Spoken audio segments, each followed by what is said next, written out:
Kita lanjutkan dengan metode bench. Ya, kita sudah menggambar hasil hitungan dari tabel cascade, di mana kita sudah menemukan titik bench, kemudian beban Q-min dan Qc-min dengan patokan memasang HE itu ada 3. Satu, memasangkan arus panas dan arus dingin itu harus pada satu daerah atas atau daerah bawah. Kemudian HE dipasang itu mulai dari titik bench menjauh. Nah, prinsip yang paling penting juga yaitu beda suhu antara arus panas dengan arus dingin atau delta T itu yang paling kecil hanya di titik bench. Menjauh nanti menjadi lebih besar. Kita sudah mendapatkan grafiknya atau jaringannya seperti ini. Jadi ini titik bench, ini daerah atas yang kita peroleh ada 4 HE, cuma di sini tidak ada nama HE-nya ya, HE1, HE2, HE3. Kemudian yang bawah, daerah bawah, HE3, HE4 dan HE5. Kemudian yang ini utilitas Q-min, Qc-min. Nah, kalau dipasangkan di real, jaringannya menjadi relatif lebih ruwet dibanding kalau tanpa jaringan. Tanpa jaringan kemarin, katakanlah ini ada umpan ke arah reaktor langsung, tidak ada HE ini. Demikian juga feed 1 ini masuk ke reaktor, tidak ada HE ini. Nah, itu yang kita peroleh dengan integrasi panas. Nah, sekarang kita lanjutkan. Pertanyaannya, berapa jumlah HE yang nanti bisa kita pasang? Patokannya demikian. Jumlah HE yang terpasang itu kira-kira sama dengan jumlah arus. Tapi ini patokan ini dipakai untuk satu daerah. Ingat, meskipun kita hanya punya 2 arus panas dan 2 arus dingin, yaitu 4 arus, tapi dibagi menjadi 2 daerah oleh titik bench.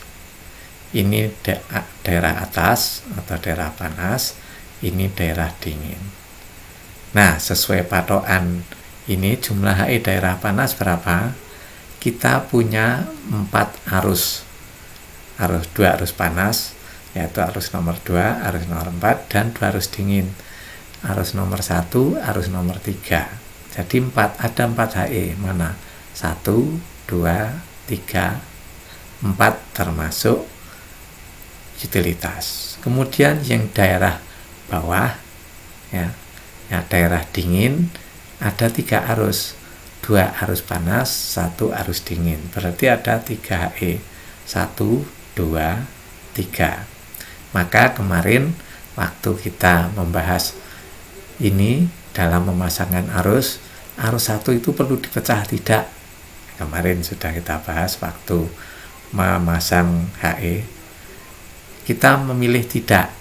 Mana dicoba, yang penting delta T min itu terlampaui. Jadi HE yang kita pasang itu delta T-nya lebih besar dari delta T min, yaitu 10 derajat. Ternyata bisa, meskipun kaidahnya di daerah dingin MCPH harus lebih besar atau sama dengan MCPC. Itu terakhir. Yang penting jumlah HE itu sama dengan jumlah arus. Tapi secara keseluruhan kita perlu berapa HE? Yang atas ada 4 HE, yang bawah ada 3 HE, jadi 7 HE.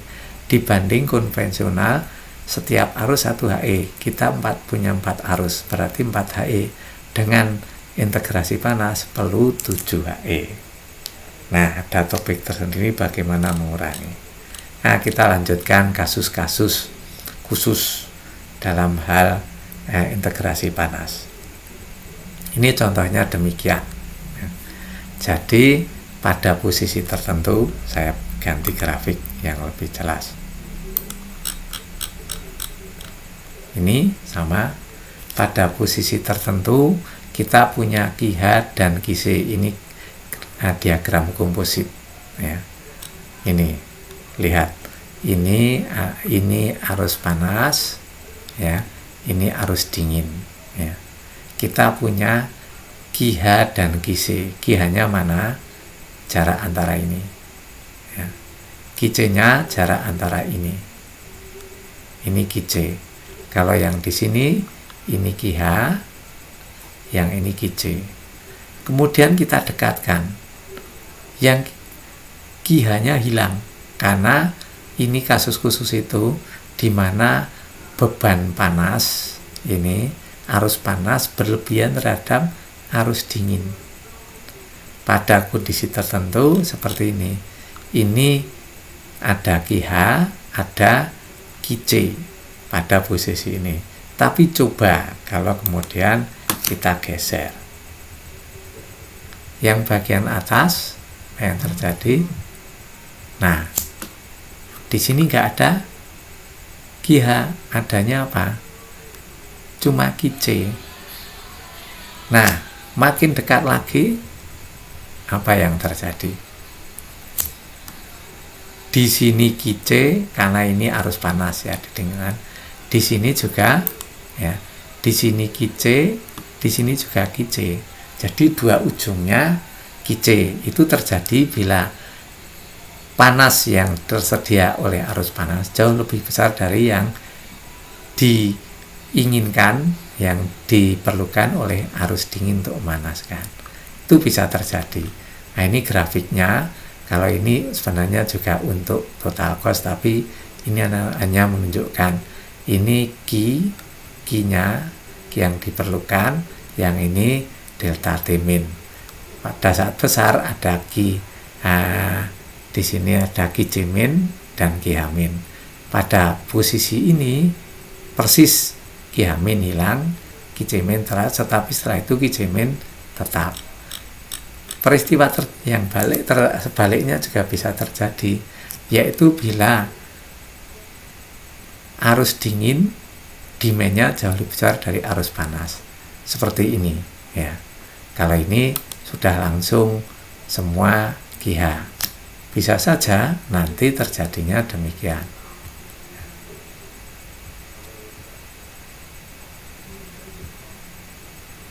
Nah, di sini QC, di sini QH ya.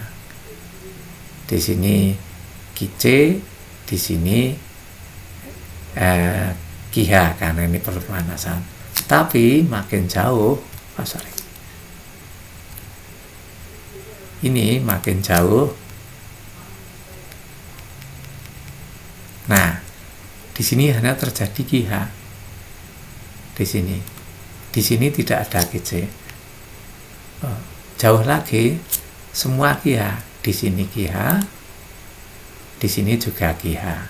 Nah, itu serupa. Itu mungkin terjadi. Nah, kita lanjutkan. Bagaimana kalau ada arus yang di situ bukan panas sensibel, tetapi panas laten? Sudah saya tulis ya. Kalau ini contohnya ya, ini pakai diagram komposit, yang di sini ada panas laten, itu yang arus dingin. Jadi panasnya digunakan untuk menguapkan, steam generation. Jadi kurvanya hasilnya begini ya. Terus kalau ini lain, yang arus panas, ini di sini steamnya mengembun. Kalau pakai steam jadi uap, ada yang mengembun, terus ini turun ya. Ini prinsipnya sama. Nah, bagaimana menganalisis baik diagram komposit maupun nanti menghitung dengan tabel cascade? Itu pendekatannya demikian. Aslinya Q atau delta H itu sama dengan M kalikan HV atau lambda. Ini panas pengembunan ataupun penguapan, tergantung prosesnya. Tapi yang kita pakai dalam analisis dengan metode Benz itu pakai Q MCP delta T Nah, sementara yang hanya laten M kalikan HV, maka oleh pembuat metode Benz itu, ya, pengusul metode Benz itu diubahlah ya yang panas laten ini menjadi panas sensibel dengan mengambil delta T-nya diambil sama dengan 1 derajat. 1 derajat apa? Celsius maupun Fahrenheit tidak masalah, karena ini hanya sekedar untuk hitungan. Jadi artinya apa? Nanti waktu menghitung ada panas laten ini tetap MCP dt, tetapi delta T-nya 1 derajat, di mana MCP-nya sama dengan M kalikan HV. Nah, makanya di sini digambar yang bagian tadi panas laten ada 2 garis paralel kecil, itu maksudnya delta T sama dengan 1 derajat di sini juga, ya. Nah, ini kemudian bagaimana realisasinya? Ini saya melompat, ya. Jadi contoh ya, ini ada 2 arus panas dan 2 arus dingin, tapi salah satu arus panas itu mengembun aslinya, yaitu pada suhu 130 derajat Celcius. Nah, ini saya tulis suhu awal suhu akhir sama. Nah, tapi ini M memang fluorid. Ini CP-nya. CP-nya saya tulis bukan CP tapi lambda atau HV sama dengan 150 kilokalori per kilogram. Tinggal mengikuti satuan. Karena ini fluoridnya per kilo. Ya. Maka ini nanti nih, dalam hitungan, dalam analisis tabel cascade, saya tulis di sini H2 ya, itu T awal 130, boleh naik, kalau ini mengembun ya turun. Nanti yang T akhirnya saya ambil 129. Jadi ada 1 derajat, interval 1 derajat. Anda boleh mengambil 131 dengan 130. MCP-nya mana? Ini CP-nya itu sebenarnya lambda 150, MCP-nya itu massa kali fluorid kalikan CP 150, sementara yang lain 1500, 2500, 2400, ini 150.000. Nah, ini di analisis tabel cascade, lihat ini suhunya tetap, ini nanti karena ini panas, arus panas ya, pakai ini untuk contoh delta T min-nya 10 derajat, maka ini 130 menjadi 125, 129 berarti 124. Ini nanti tetap meskipun 1 derajat dibuat ada interval. Nah, ingat itu ya. Kemudian balik lagi, ini kasus yang lain. Suatu saat meskipun jarang, nanti kita menemukan 2 pinch point, titik pinch. Seperti kasus ini hanya konsepnya. Sebenarnya titik yang lain itu mungkin bukan titik pinch, hanya dekat, tidak bisa persis dekat. Maka ini ditulis misalnya near pinch. Misalnya delta T pinch itu 10 derajat. Misalnya ya. Maka yang ini setelah terhitung, oh di sini mungkin 11 derajat. Maka dikatakan near pinch. Ya, dekat. Nah, ini menyangkut apa? Menyangkut cara memasang HE. Konsep memasang HE dari titik pinch menjauh tetap diberlakukan pada kalau kasus terjadi yang titik pinch-nya 2. Jadi ini kemudian menjadi ada 3 daerah. Daerah bawah, daerah tengah, daerah atas. Memasangkannya HE sama dari titik pinch menjauh yang daerah atas. Yang daerah bawah titik pinch menjauh. Bagaimana dengan daerah tengah? 2 arah. Titik pinch ini menjauh ke atas, sementara yang titik pinch atas ini memasangkannya ke bawah. Tidak perlu khawatir, nanti tidak akan tabrakan. Itu konsepnya. Ya. Kemudian Ini kasus yang umum ya. Pikiran dasarnya demikian. Ya. Kita tahu dengan integrasi panas 1 unit itu menjadi lebih efisien dalam konsumsi energi. Dalam menentukan delta T min yang optimum, kita menghitung total cost, di mana depresiasi itu harga alat HE-nya, ongkos atau harga mungkin pemumpaan, ongkos operasi pemumpaan, terus mungkin piping dianggap kurang berpengaruh. Jadi yang dimasukkan total cost itu hanya alat HE.